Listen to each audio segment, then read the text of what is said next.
आज की वीडियो में हम बात करेंगे एक स्पेनिश रोमांटिक मूवी के बारे में। इस मूवी में हम देखेंगे कि एक औरत जब विधवा हो जाती है तो जमाना उसे बुरी नजर से देखने लगता है। फिर जब उसे पता चलता है कि उनका बिजनेस घाटे में चल रहा है और उस पर काफी कर्ज भी हो चुका है, तब इन हालातों में हर मर्द उसकी मजबूरी का फायदा उठाने की कोशिश करता है और जिस बंदे पर भरोसा कर वो उसे अपना सब कुछ दे देती है वो भी फ्रॉड निकलता है। इसके बाद क्या होता है ये सब देखेंगे हम आज की इस वीडियो में। ऐसी ही और वीडियोस देखने के लिए चैनल को सब्सक्राइब कर ले और बेल आइकन को भी दबा दे। आगे हम इस वीडियो में मूवी का नाम भी बताएंगे, तो चलिए शुरू करते हैं। मूवी शुरू होती है और हम फ्रांसिस्का नाम की एक बहुत ही ब्यूटीफुल लेडी को देखते हैं। फिर एक रात उसे एक फोन आता है और उसे पता चलता है कि उसके पति का एक्सीडेंट हो गया है। तो वो अपने पति के एक फ्रेंड के साथ हॉस्पिटल पहुंचती है, जहां अपने पति की डेड बॉडी को देखकर उसे एहसास होता है कि अब वो अकेली हो चुकी है। अब उसकी इकलौती बेटी जूलिया ही उसकी लाइफ का एक हिस्सा थी, लेकिन उसे पता नहीं था कि आगे उसे और कौन सी मुसीबतों का सामना करना पड़ेगा। इसका एहसास उसे अपने पति के फ्यूनरल के वक्त हो जाता है, जब एक नशेड़ी आदमी उस पर बुरी नजर डालता है। वैसे तो फ्रांसिस्का के फादर बहुत अच्छे इंसान होते हैं, लेकिन उनकी भी माली हालत कुछ खास अच्छी नहीं थी। दूसरी तरफ फ्रांसिस्का को पता चलता है कि उनकी कंपनी बहुत ही घाटे में चल रही है और उनका घर और फार्म हाउस सब कुछ गिरवी पड़ा है। लेकिन अब उसे अपनी बेटी के लिए कुछ ना कुछ काम तो करना ही था, इसलिए वो अपनी एक दोस्त क्रिस्टीना की शॉप में नौकरी करने का फैसला करती है। फिर एक दिन शॉप में एक रईस कस्टमर आता है जो फ्रांसिस्का की मजबूरी का फायदा उठाने की कोशिश करता है। तब वो अपने आप को तो उससे बचा लेती है, लेकिन इसके बाद उसे वो जॉब छोड़नी पड़ती है। फिर अपने पति के कर्ज को चुकाने के लिए वो घर का सारा सामान बेच देती है, यहाँ तक कि वो अपनी महंगी ड्रेसेस भी ऑक्शन में नीलाम कर देती है। इससे उसका कर्ज तो काफी हद तक उतर जाता है, लेकिन वो जानती थी कि ये सब काफी नहीं है, बल्कि उसे एक ऐसा बंदा चाहिए जो उसका और उसकी बेटी का खर्च उठा सके। तो वो अपने लीगल एडवाइजर की मदद से एंड्रियो नाम के एक पॉलिटिशियन से मीटिंग फिक्स करती है। तब एंड्रियो फ्रांसिस्का को बताता है कि वो मैरिड है, लेकिन उसके बीवी बच्चे दूसरे शहर में रहते हैं, इसलिए उसे अपना अकेलापन दूर करने के लिए एक बंदी चाहिए। मैं तुम्हें वो सब दूंगा जो तुम्हें चाहिए और इसके बदले में तुम्हें मेरे साथ पलंग तोड़ करना होगा। अब फ्रांसिस्का उसे कोई जवाब नहीं देती और होल्ड पर रख देती है। फिर वो एक और बंदे से मिलती है, लेकिन वो काफी चालाक होता है और वो फ्रांसिस्का को एक हार गिफ्ट करता है जो कि नकली होता है। तो फ्रांसिस्का उसे उसके नकली दांतों के गिलास में छोड़ आती है। इसके बाद वो अपनी फ्रेंड काला से मिलने उसके घर जाती है, जहां वो उसकी अलमारी में अपना एक कोट देखती है जिसे काला ने नीलामी में कम कीमत पर खरीदा था।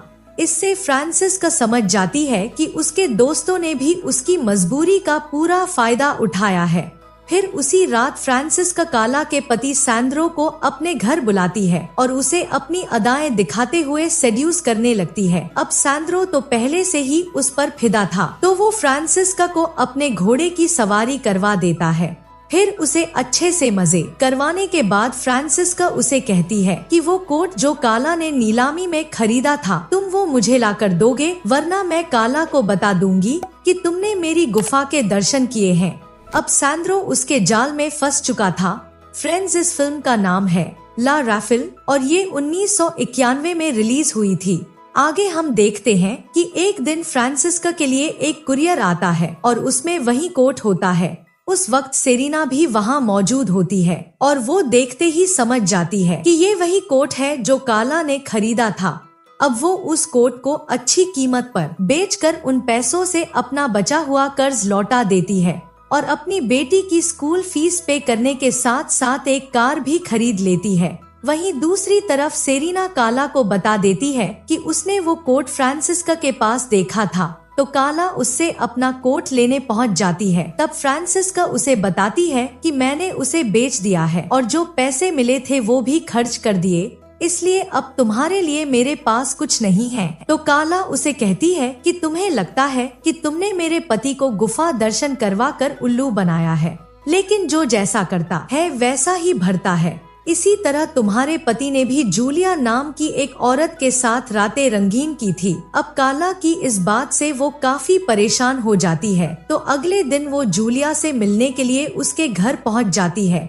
तब जूलिया उसे बताती है कि तुम्हारा पति प्यार तो तुमसे ही करता था, लेकिन वो कभी कभी अलग स्वाद चखने के लिए मेरे पास आता था और इससे ज्यादा हमारे बीच और कुछ नहीं था। आगे हम देखते हैं कि फ्रांसिस्का अपने उस लीगल एडवाइजर से कहती है कि तुम मेरे लिए एक लॉटरी का इंतजाम करो जिसमें मैं लॉटरी जीतने वाले से शादी करूंगी और इस लॉटरी की फीस 50 लाख रुपए होगी। इस तरह वो 20 लोगों से पैसे लेगी और किसी एक से शादी करेगी। दरअसल अब तक वो जान चुकी थी कि इस शहर में उसके दीवानों की कमी नहीं है, इसलिए पैसा कमाने का ये एक अच्छा तरीका हो सकता है। इसके बाद वो अपनी लॉटरी के लिए ग्राहक जुटाना शुरू कर देती है।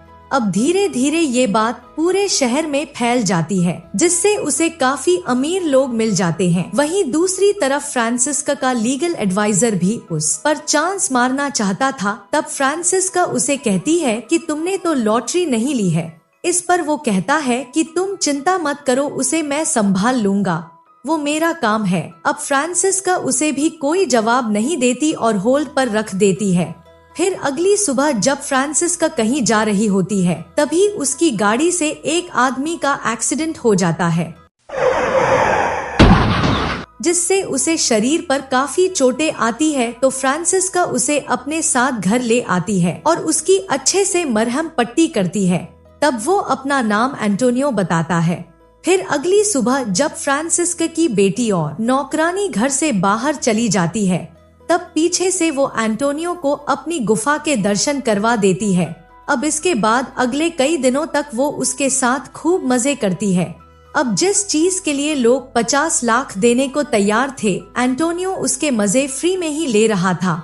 शायद अब वो उससे प्यार करने लगी थी। तभी एक दिन उसे पता चलता है कि एंटोनियो को लॉटरी वाली बात पहले से ही पता थी, इसलिए उसने एक्सीडेंट का नाटक किया था, जिसके बाद वो एंटोनियो से ब्रेकअप कर लेती है। फिर एक दिन पुलिस को फ्रांसिस्का की लॉटरी वाली बात पता चल जाती है, तो वो उसके ऑफिस में रेड डालते हैं। दूसरी तरफ जो लोग लॉटरी में शामिल थे, उन्हें भी अपनी रेप्यूटेशन की चिंता होने लगती है।